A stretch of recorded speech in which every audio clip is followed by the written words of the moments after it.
ผิวสวยสั่งได้นุ่มชุ่มใสไบรท์ในข้ามคืนด้วยผลิตภัณฑ์ Giffarine Repairy Snail Serum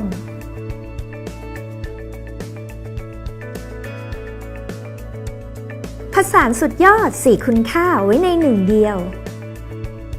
Snail Secretion Filtrate เมื่อหอยทากสกัดจากสายพันธุ์พิเศษที่ถูกเลี้ยงด้วยโสมแดงจากประเทศเกาหลี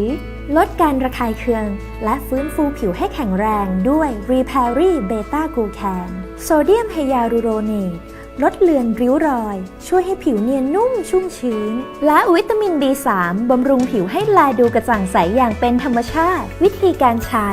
1. กดเนื้อซีรั่มลงบนฝ่ามือ 4-5 หยด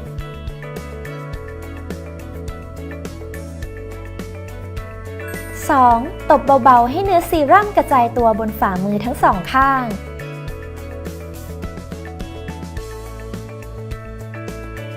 3. แต้มเนื้อซีรั่มลงบนใบหน้าและลำคอ 4. แตะยืดเนื้อซีรั่มให้ซึมเข้าสู่ผิวโดยทั่ว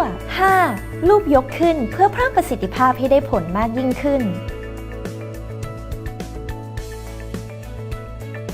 6. ควรใช้เป็นประจำทั้งเช้าและก่อนนอน